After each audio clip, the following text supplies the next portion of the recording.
Hello mga kapips, kamusta kayong lahat? Today is Tuesday, my day off. Gala muna tayo saglit. Tinamad akong maglaba. Tuesday, Wednesday naman yung day off ko. So bukas lang ako maglalaba. Anong orasan kasi ako nagising? Alas 12 na yata. Alauna, parang ganun. Hinabol ko mag vlog muna ngayon kasi mamayang 4 PM madilim na. So tour ko lang kayo saglit dito.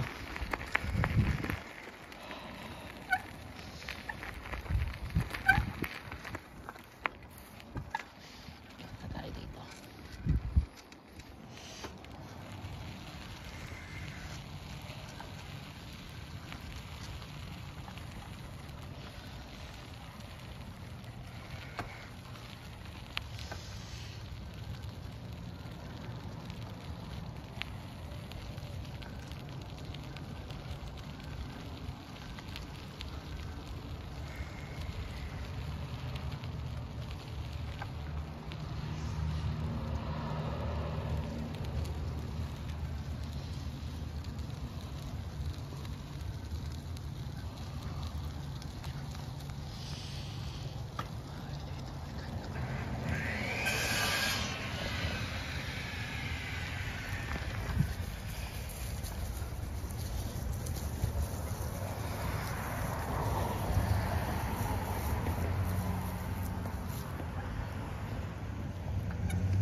Parang umulan.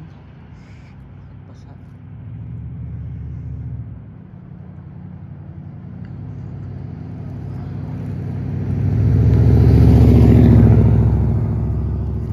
Basa ang paligid.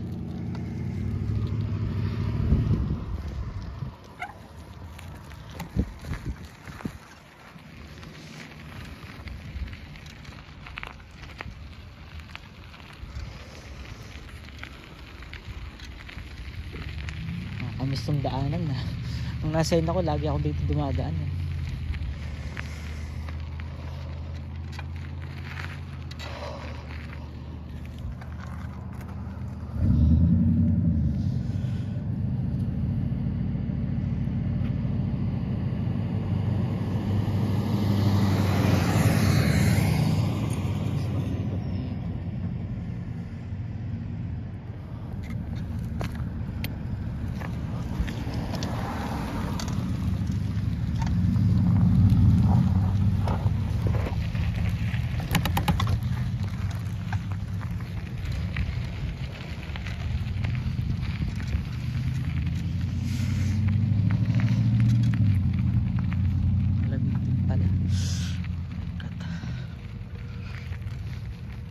Plus 4 pero ramdam ko yung lamig.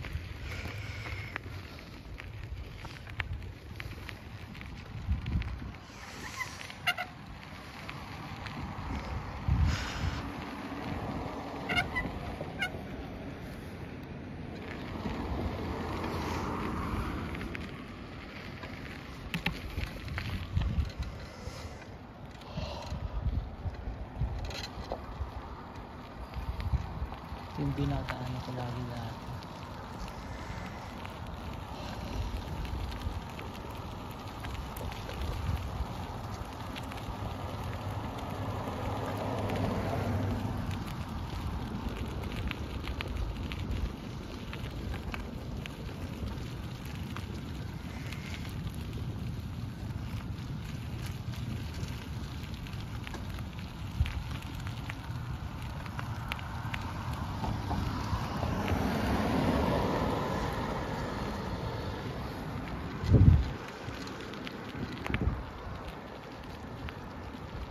Dilim na, oh. Grabe. Yung magandang pag-usapan natin ngayon. So ito nga pala. Bakit mas pinili ko dito? kahit 10 years na ako sa Dubai.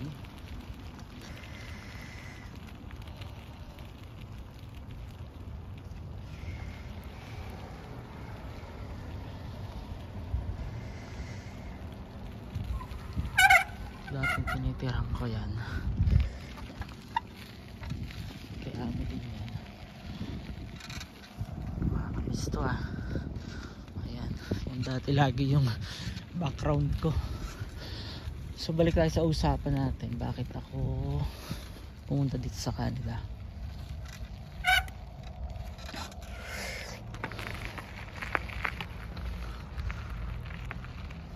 Dry na yung mga mga leaves. Dati green na green to ah. Kabis to ah.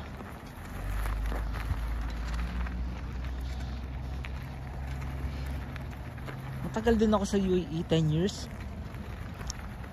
And nag-enjoy naman ako. May na-dekade naman. May nasabi din naman ako sa pagsatrabaho ko sa Dubai. Tapos dun din ako nagkaasawa, dun din ako nagkaanak. Pero talagang pag future ng family mo yung iisipin mo,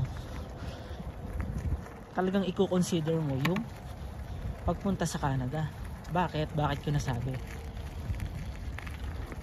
Kasi sa 10 years ng pagtatrabaho ko sa UAE, doon ako sa Abu Dhabi nga pala before, sa Al Ain, specifically sa Al Ain yung area ko. So bakit ko nasabi na mas okay sa Canada? Unang-una kasi sa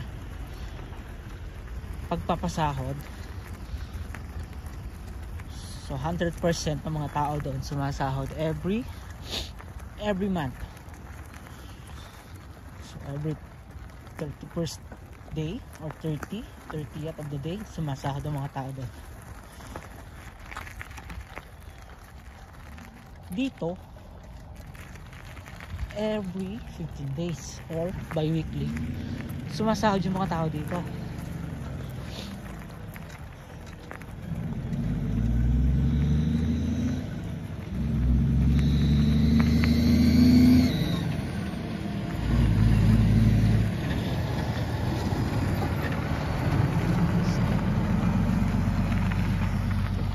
Trail pala. Ayan.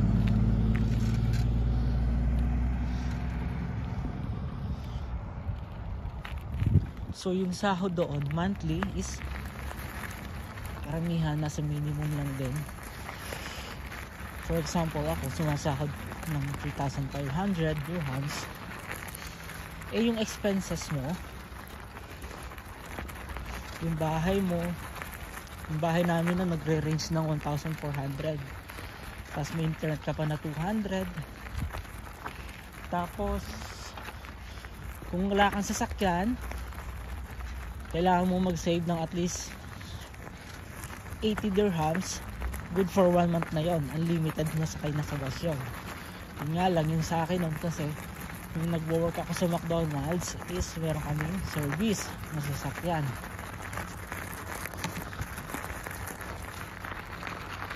So nakakatipid ako sa pamasahe na. Tapos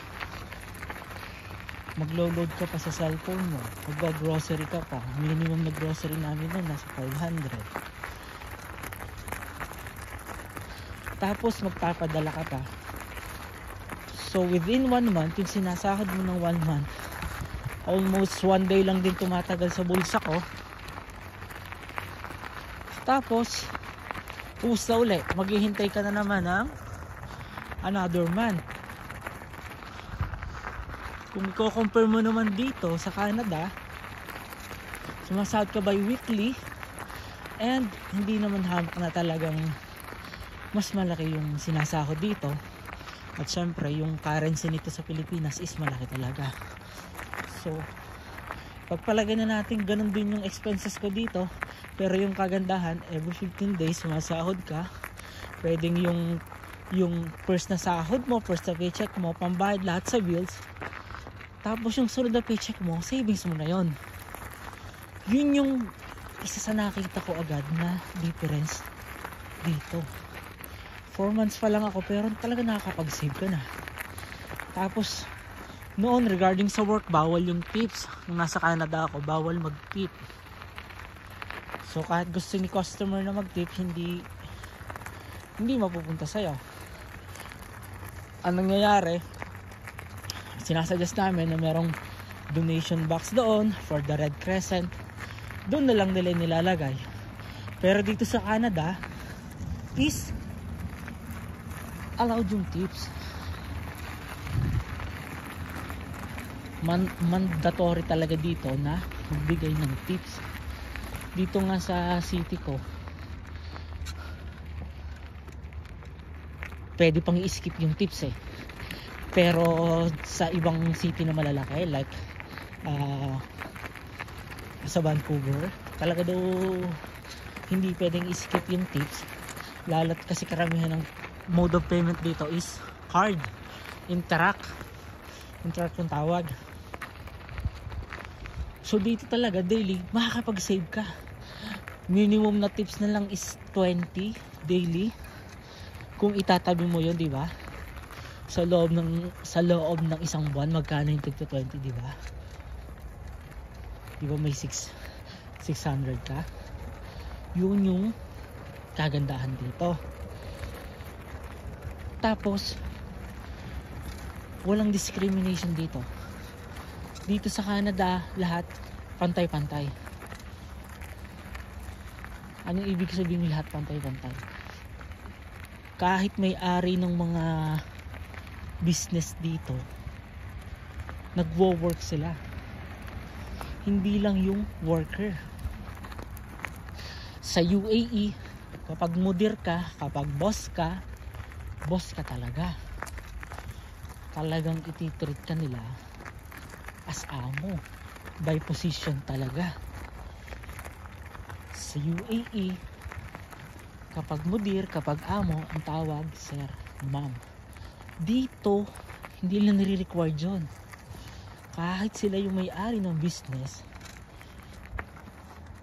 mas gusto nga nilang tinatawag sila sa talagang pangalan lang nila. Ganda nito.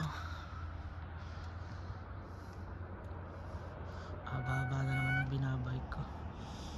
Ayan na. Diretso pa tayo ng kante. Kung saan tayo pupunta dito? Dito talagang ikaw na lang mahihiya na bakit di mo tawagin sir, pero talagang normally lang dito na huwag mong tawagin na sir or ma'am, okay lang. Pero ako naman as a way of my respect sa mga may-ari ng company, talagang tinatawag ko sila na sir at saka ma'am, pero hindi necessary yun dito. Dito makikita mo yung mga amo nyo naglilinis ng CR, nagmamap, nagpapala ng snow. Diba? Ang laki ng difference. Namantalang sa UAE, hindi naman sa pag-ano, wala kang makikita doon na lokal na maghahawak ng map, magbubuhat, maglilinis, di ba? Dito, kapag absent yung mga ka-work ko, kapag talagang maraming customer is tutulungan ka ng amo mo, ng manager mo. Talagang siya mismo ang mag-i-initiate na tulungan ka. Talagang minsan ako nga minsan kapag makikita ko yung amo ko na talagang minsan may mga delivery siya magbubuhat, talagang pinipilit ko, sir ako na lang yung maggagawa niyan, ako na lang magbubuhat niyan. Pero sila no problem, I can do it. Tapos sila very appreciative yung mga Canadian dito.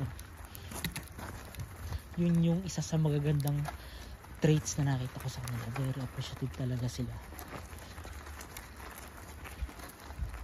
Konti mong magawa, talaga magpapasalamat. Sa kitchen namin, kapag nag-order sila ng dine-in or to stay, talagang bibigyan kanila ng magandang comment. Talagang ma-appreciate mo yung ginawa mo. Sa UAE, madelay ka lang ng ilang minuto, hindi mo agad may serve yung order, nagagalit na yung mga tao.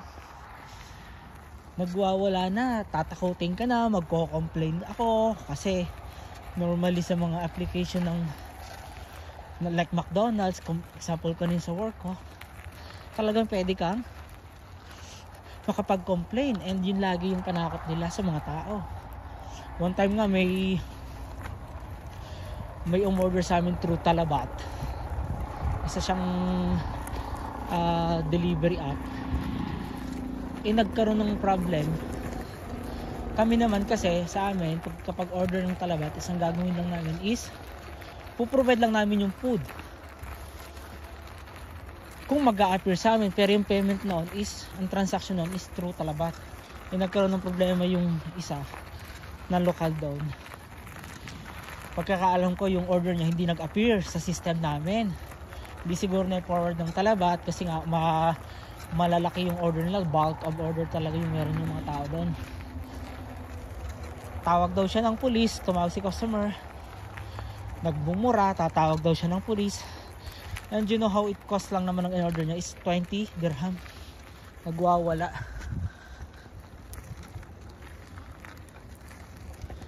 Kung sumbog daw kami sa pulis, papasarado daw yung company. Grabe naman yun, diba? Dito, kapag nagkasakit ka, hindi ka nila hanapan ng medical to prove na may sakit ka para makapag-sick leave ka. Hindi nila kailangan dito yon. Nung nasa UAE ako, yung mga crew ko noon, kapag umabsent sila, kailangan may medical report, may signature ng physician or ng doctor,